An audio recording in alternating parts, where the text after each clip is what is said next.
नमस्कार, city post live में आपका स्वागत है।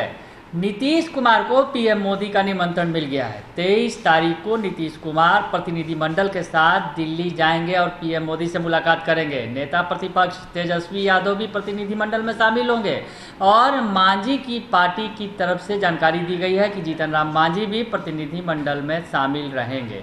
और इस बीच हम आपको एक बड़ी खबर बता रहे हैं कि प्रतिनिधिमंडल में और किसका नाम शामिल है, तो बीजेपी नेता का भी नाम शामिल है।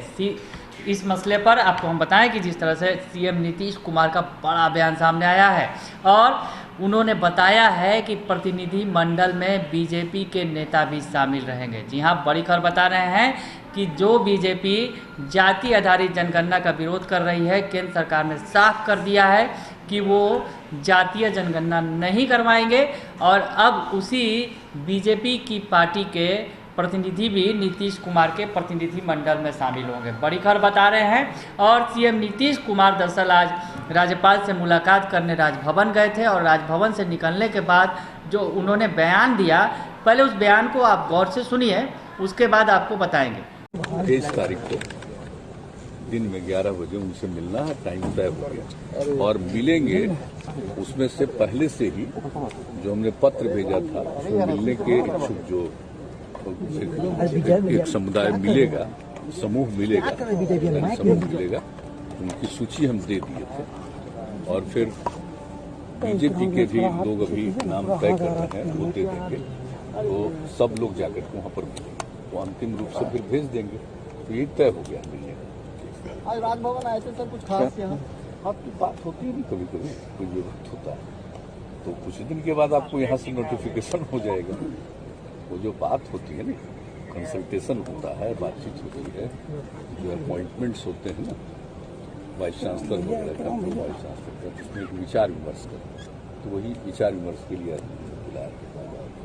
आरजेडी में बड़ा आपस में खटास पैदा हो गया है, बड़ा युद्ध छिड़ा हुआ है भाइयों पार्टी का इंटरनल क्या है वो उनका इशू है, उसमें हमको कभी कोई इन सब विषयों पर हम न ध्यान देते हैं न कोई प्रतिक्रिया। जदुराम सिंह इतने पुराने नेता है, उनको कहा जा रहा है कि उनको उनकी औकात क्या है, ऐसे बताई जा रही है। तो पार्टी के अंदर कोई किसी के बारे में बोलता है तो उनके अंदर की बात है, उसमें हमारी कोई प्रतिक्रिया नहीं। सर, तेजस्वी जी भी जाएंगे आपके साथ, पीएम से मीटिंग करेंगे, तेजस्वी जी भी जाएंगे आपके साथ। हाँ, जितने विपक्षी नेता हैं तो है ही। तो बीजेपी नहीं तो वही लोग न मिले थे सबसे पहले, हाउस चल रहा था तो उन्हीं लोगों ने सजेस्ट किया था ना तेजस्वी जी के साथ, और उनके पूरे जो अपोजिशन के सभी लीडर्स थे, सब लोग मिले थे और उन लोगों ने ये बात हमने कहा कि ये बिल्कुल ठीक है, प्रस्ताव मिलना चाहिए और अन्य पार्टी के लोगों से भी हम लोग बातचीत कर लेते हैं तो इसको भेजेंगे। और वही इसके बाद भेज दिए थे हम लोग। ये तो हुआ ही, तो जाना ही है, सूचना भी दे दी जा चुकी है, सबको जानकारी दे दी गई कि जो खबर आई है।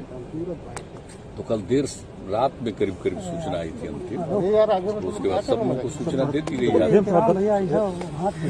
क्या बीजेपी के लोग भी रहेंगे सर? तो सुन लिया आपने कि नीतीश कुमार जब राजभवन से निकले, दरअसल राजभवन वो पहुंचे थे, कई मुद्दों पर बातचीत करनी थी, कई विश्वविद्यालयों के कुलपतियों के नियुक्ति पर वो चर्चा करने के लिए पहुंचे थे। जब वहां से निकले तो उन्होंने ये जानकारी दी कि उन्हें निमंत्रण मिल गया है पीएम मोदी की तरफ से, 23 अगस्त को मुलाकात होनी है।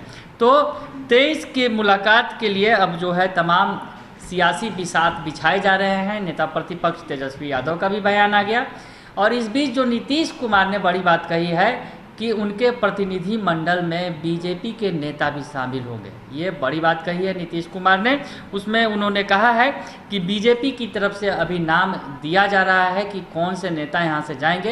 हालांकि आपको बताएं कि बीजेपी के अगर सीनियर मोस्ट लीडर की बात करें तो डिप्टी सीएम तारकिशोर प्रसाद हैं, रेणु देवी हैं डिप्टी सीएम, तो इन दोनों नेताओं में से शायद कोई नेता उनके साथ जाएं। आपको याद होगा कि पिछले दिनों जिस तरह से नीतीश के सुर में सिर हिलाते दिखे थे आपको तारकिशोर प्रसाद, जो बिहार के डिप्टी सीएम हैं, वो उनकी बातों पर सिर हिला रहे थे जब नीतीश कुमार जातीय आधारित जनगणना पर बयान दे रहे थे। तो तारकिशोर प्रसाद के लिए माना जा रहा है कि कहीं वो बिहार के दूसरे सुशील मोदी हैं, जिस तरह से वो नीतीश कुमार की हाँ में हाँ मिलाते हैं। तो खैर नीतीश कुमार ने जो ये बड़ी बात की है, बड़ा बयान दिया है कि बीजेपी के नेता भी प्रतिनिधि मंडल में शामिल होंगे। ये थोड़ा आश्चर्य का विषय है, इसलिए क्योंकि केंद्र में बीजेपी की सरकार है और उसी बीजेपी की सरकार ने ही कह रखा है कि वो जातीय जनगणना नहीं करवाएंगे। बीजेपी ने साफ ऐलान कर दिया था लोकसभा के अंदर कि जातीय जनगणना नहीं की जाएगी, केवल SC ST वर्ग के लोगों की गणना की जाएगी। तो अब बीजेपी के नेता इस प्रतिनिधि मंडल में शामिल होंगे, ये बड़ा सवाल है। हालांकि नीतीश कुमार खुद कह रहे हैं कि उनके प्रतिनिधि मंडल में बीजेपी के नेता भी साथ जाएंगे। हालांकि नाम आना बाकी है, अभी वो बता रहे हैं, लेकिन ये थोड़ा आश्चर्यजनक है क्योंकि जिस बीजेपी से नीतीश कुमार जातीय जनगणना की मांग करने जा रहे हैं, जातीय जनगणना का सीधे सीधे विरोध कर रही है बीजेपी, और इस मसले पर कहीं ना कहीं बिहार के अंदर दोनों दलों के अंदर यानी JDU और बीजेपी के अंदर टकराव की स्थिति बार बार बन रही है। बार बार नेता इसके खिलाफ बयान दे रहे हैं, बीजेपी के जो नेता हैं, और इधर JDU पलटवार कर रही है। यानी इस मसले पर जहां बिहार के अंदर किचकिच मची हुई है NDA के अंदर ही, उस मसले पर जो बीजेपी के नेता भी साथ जाएंगे, ये खुद CM नीतीश कुमार कह रहे हैं। तो अब ये बड़ा ही आश्चर्य का विषय होगा कि बीजेपी से मांगने बीजेपी के नेता ही जाएंगे, तो क्या ये एक अलग ही पॉलिटिक्स होगी? क्या बीजेपी के नेता साथ जाएंगे तो PM मोदी पर एक दबाव होगा, क्योंकि बीजेपी भी अगर मांगेगी, जाति जनगणना की मांग करेगी, तो शायद बिहार में जो जाति जनगणना की मांग जो सुर तेज पकड़ रही है, क्योंकि सत्ता पक्ष के लोग और विपक्ष के लोग तमाम लोग साथ खड़े हो गए हैं, केवल इस मसले पर अलग थलग पड़ी है तो बीजेपी।